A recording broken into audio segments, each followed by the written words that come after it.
conversation a little bit to our single audience. So, like I said at the beginning, Marriage of Real Talk is not just for marriage. I honestly wanted to have conversations like this way before I got married because you just don't hear enough people talking about what is it really like.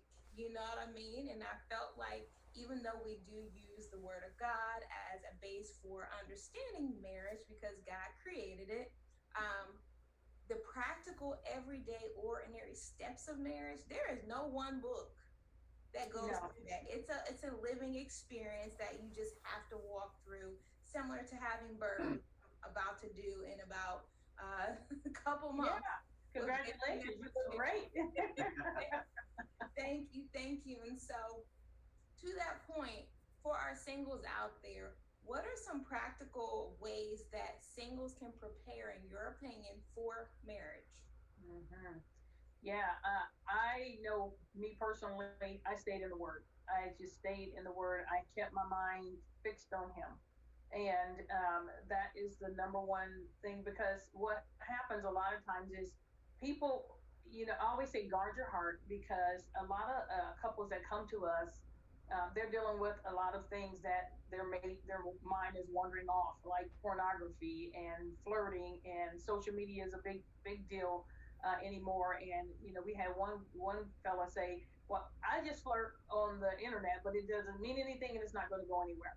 So, but they do go somewhere. Those kind of things just don't go away, and you're just planting those seeds in your heart. And I always tell single people, keep yourself from that. Keep yourself from things that later on is going to hinder your relationship or could cause your mind not to be on your mate, but on other things that give you fulfillment. So protect yourself there. Stay busy. There's if you've got more time than most people if you're single.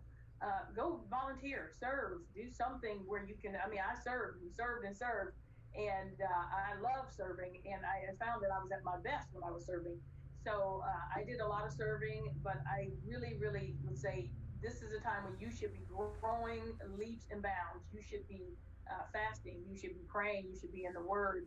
Get strong, and that way, when you do have to make a decision, when your mate does come around, you won't have to wonder if or be begging God, God, I need to hear you on this one. You'll know His voice because you've been hanging out with Him. That's good. That's real good. Anything for you, Chris, in regards to what singles can do to prepare for marriage? Yeah, well, before I met Ange, I just kept telling God, fix me, whatever you need to do, because, and then I got to the point where I was like, God, I don't need nobody else. I just need you. And once I got to that point where I wasn't so focused on having a spouse, that's when the Ange came around, and it wasn't. I didn't put my spouse above God, and so I just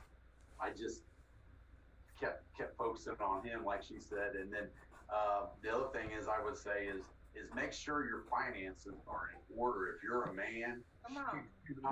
you do not bring in a bunch of hardship in finances, because that's the worst thing in the world you can do for your wife. Yeah. Is bring a ton of financial problems, because that's the main thing that makes marriages break apart, is in divorce, is financial trouble. So True for women too. yeah. So, but I mean, we had some debt, but we both hooked in and said, hey, we're going to pay this off right away. And so that's what we did. We paid off things right away. So that's good advice. Yeah, yeah, and like I said before, make your list. Don't sit there and because you'll never see who's coming if you don't make your list. If you make your list, then yeah, that's pretty good. I love it. I love it.